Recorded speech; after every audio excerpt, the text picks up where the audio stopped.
आज इस वीडियो में हमने सिस्टम ऑफ लीनियर इक्वेशन है, इसको हमने गॉस सीडल मेथड से सॉल्व करना है। तो लास्ट वीडियो में हमने सीखा था कि किसी सिस्टम को हम जैकोबी मेथड से कैसे सॉल्व करते हैं। तो आज जो है हम देखते हैं इसको गॉस सीडल मेथड से कैसे सॉल्व कर सकते हैं। तो इसमें भी सबसे पहले जैकोबी मेथड की तरह हमें सबसे पहले इसकी आइटरेटिव फार्म बनानी पड़ेगी। और आइटरेटिव फार्म बनाने से पहले आपको देखना होगा कि क्या ये सिस्टम जो है डायगोनल डोमिनेंट है। तो डायगोनल डोमिनेंट के बारे में भी मैंने पिछली वीडियो में बता दिया था कि डायगोनल डोमिनेंट मैट्रिक्स सिस्टम कैसे बनाते हैं।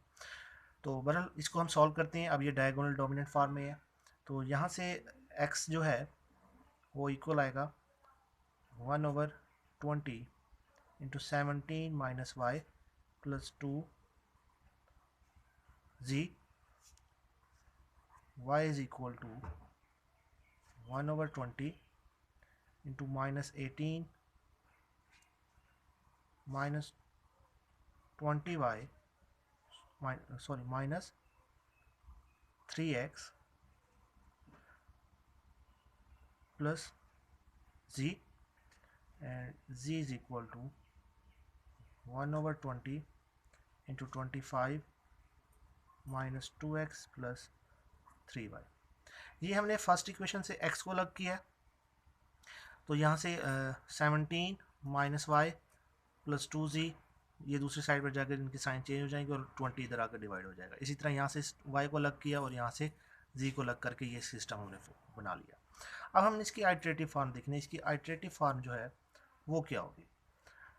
फ़र्क सिर्फ इन दोनों में जैकोबी और गॉस सीडल में यही है कि इनके आइटरेटिव फॉर्म में थोड़ा सा डिफरेंस है, बाकी ये सेम ही है। इसको हम कोई भी सबस्क्रिप्ट दे देते हैं k+1 is equal to 1/20 into 17 minus Y के प्लस 2z के। इसी तरह y को हम क्या देंगे, y k+1 is equal to 1/20 into minus 18 minus 3x। अब देखिए वहाँ पे जैकोबी मेथड में ये होता था कि हम इस x को भी k का सबस्क्रिप्ट देते थे। अब सॉरी ये सुपरस्क्रिप्ट है, सबस्क्रिप्ट जो होता है वो नीचे लिखा जाता है। अब ये सुपरस्क्रिप्ट जो है k यहाँ पे ये जैकोबी मेथड के लिए था, यानी कि सबको हमने इस साइड पे जो आपके पास लेफ्ट साइड में थे इनको k+1 और इधर जो वेरिएबल्स आ रहे हैं इनको हम k का सब सुपरस्क्रिप्ट देते थे। अब यहाँ पे ये करना है कि जब हम इसको सॉल्व कर लेंगे फर्स्ट को, तो यहाँ से आपको k+1 की वैल्यू मिल जाएगी। तो वो k+1 की वैल्यू हम यहाँ पे पुट कर देंगे, यानी कि इसको k+1 का हमने सुपरस्क्रिप्ट दे दिया। इसी तरह अभी y की वैल्यू हमें नहीं मिली तो y को हम एज इट इज़ k ही लिखेंगे।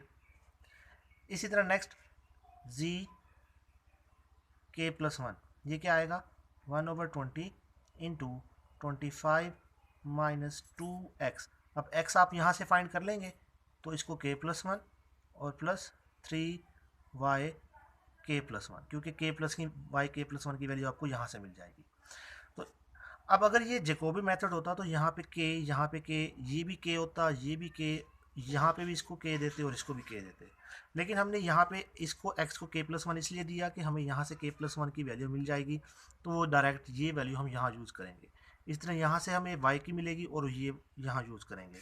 तो हम कह सकते हैं कि ये जो मेथड है गॉस सीडल मेथड, ये जैकोबी मेथड की निस्बत फास्टर है। ये जल्दी जो है आपको आंसर देता है, ये ज़्यादा कन्वर्जेंट है।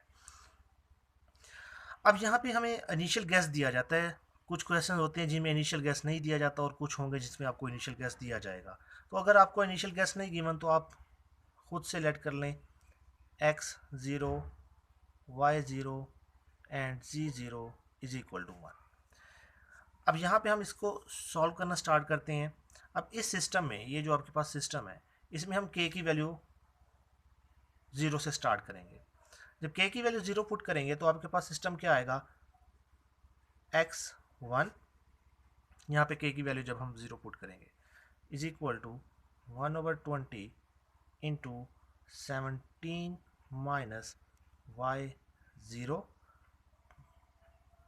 Plus 2z0। अब यहाँ पे देखें y0 और z0 ये आपने इनिशियल गैस में लिया हुआ, ये आपका इनिशियल गैस है।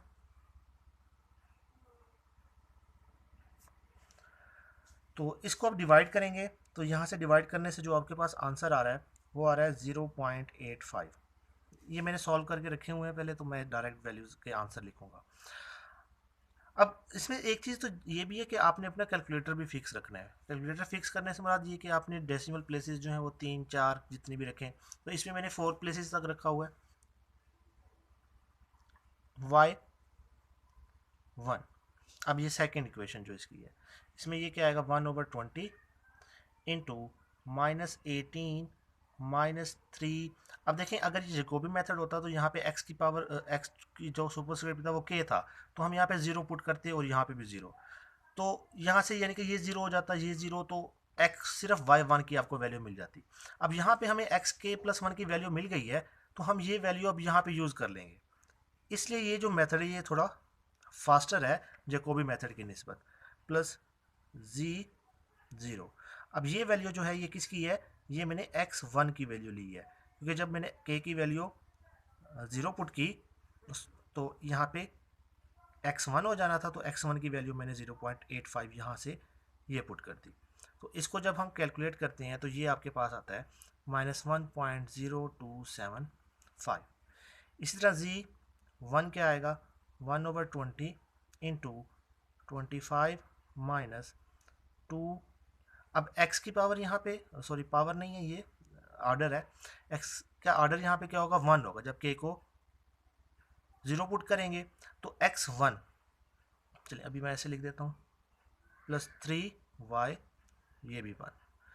तो यहाँ पे इनकी वैल्यूज़ पुट करते हैं 1/20 इंटू 25 माइनस 2। x1 ये आपने फाइंड किया हुआ है 0.85 प्लस 3 इंटू y1 भी आपने फाइंड कर लिया -1.0275। तो ये जब हम फाइंड करते हैं ये आपके पास आता है 1.0109। उसके बाद k की वैल्यू 1 पुट करेंगे तो यहाँ से आपको x2 मिलेगा। x2 क्या आएगा 1/20 into 17 minus y1 plus 2z1 z1 और यहाँ x2 हो जाएगा। तो y1 z1 ये आपने वैल्यूज़ फाइंड की हुई हैं, y1 की है, ये z1 की है और ये x1 की है। तो ये वैल्यूज़ इनमें रिप्लेस करने के बाद जो आपके पास आंसर आता है वो आंसर आ रहा है 1.0025। इसी तरह y2 जब हम फाइंड करेंगे तो 1/20 इंटू -18 -3x। अब यहाँ पे x जो है वो कितना हो जाएगा 2 हो जाएगा, x2 प्लस z1, k की वैल्यू 1 पुट कर रहे हैं। तो अब x2, अब आपने x2 के लिए वहाँ से वैल्यू नहीं उठानी पुरानी आइट्रेशन से, आपको x2 की वैल्यू इसी आइट्रेशन में मिलेगी जो आपने फाइंड की है x2 की, ये वैल्यू 1.0025।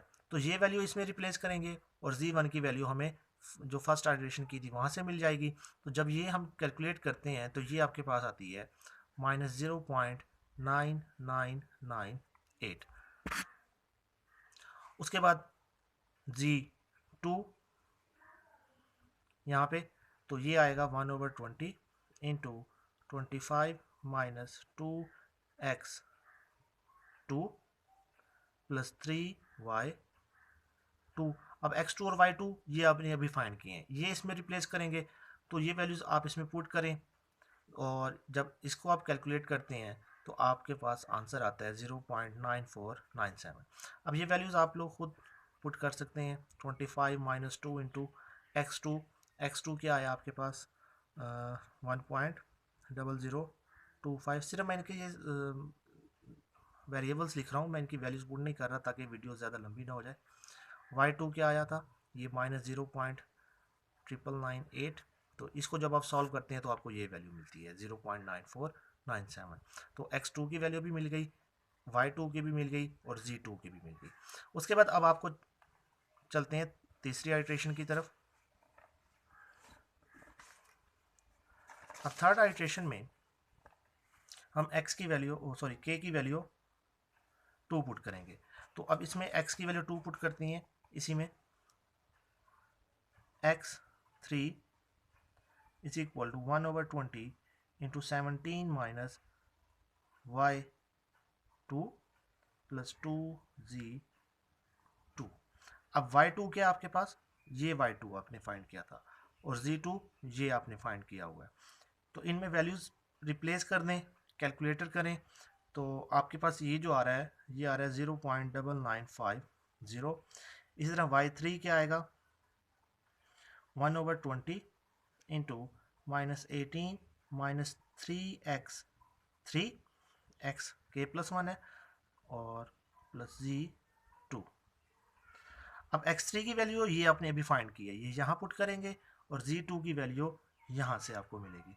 ये वैल्यू इसमें पुट करेंगे तो कैलकुलेट करने के बाद इसका आंसर आपको मिलता है -1.0018। इसी तरह z3 जो है वो भी क्या आ जाएगा 1/20 इंटू 25 -2x 3 + 3y3 k + 1 है। तो ये आपने अभी x3 और y3 ये दोनों भी फाइंड किए हैं यहाँ, तो इसको कैलकुलेट करते हैं तो ये आपके पास आता है 1.000002। इस तरह k की वैल्यू हम 3 पुट करेंगे, तो k की वैल्यू 3 पुट करने से जो आपके पास वैल्यूज़ आती हैं वो मैं डायरेक्ट वैल्यूज़ लिखता हूँ। x4 जो है वो आपके पास आता है 1.0001, y4 जो आता है आपके पास वो आ रहा है -1.000 और z4 जो है वो आ रहा है आपके पास 1.0000। इसी तरह जब आप k की वैल्यू 4 पुट करते हैं, सॉरी, जब आप k की वैल्यू 4 पुट करेंगे तो आपको वैल्यूज़ फिर क्या मिल रही हैं, x5 की वैल्यू मिल रही है आपको 1.0000, y5 की वैल्यू मिल रही है -1.000 और z5 की वैल्यू मिल रही है 1.0000। अब देखें अप्रॉक्सीमेटली दोनों की वैल्यू सेम आ रही हैं, कुछ ज़्यादा फ़र्क नहीं है, सिर्फ x की वैल्यू में थोड़ा फ़र्क आ रहा है। तो अब इसमें देखें आपके पास 4th आइट्रेशन पे जाके आपको आंसर मिल गया है। अब ये आंसर कैसे मिलता है कि जब आपके पास 2 आइट्रेशन आप करें और दोनों आइट्रेशन में वैल्यू सेम आ जाए, जैसे इसमें x4 की वैल्यू 1 आई, इसमें भी 1 आई, इसमें -1 y की है तो इसमें भी y की -1 है, इसमें z की वैल्यू 1 है और इसमें भी z की वैल्यू 1 है। तो इसका मतलब ये होता है कि आपका आंसर आ गया है। अब जब 2 आइट्रेशन में वैल्यू सेम आ जाए तो वो आपका रिजल्ट होता है। इसी तरह अब इसमें हमें ये देखा कि आपको 4th आइट्रेशन पे जाके, सॉरी ये 5th आइट्रेशन है दरअसल, 0 से स्टार्ट किया था हमने, तो 5th आइट्रेशन पे आपको आंसर मिलना स्टार्ट हो गया। अब आप 5 पुट करें 6 पुट करें आपको यही आंसर मिलेगा, ये चेंज नहीं होगा। तो अगर हम यही क्वेश्चन हमने जब जैकोबी से किया था तो उसमें आपको 6th आइट्रेशन पे जाके आंसर मिला था। अब इसमें क्या हुआ कि आपको 5th आइट्रेशन पे आंसर मिल गया, तो ये मेथड जो है जैकोबी मेथड से थोड़ा फास्टर है। तो ये था गॉस सीडल मेथड।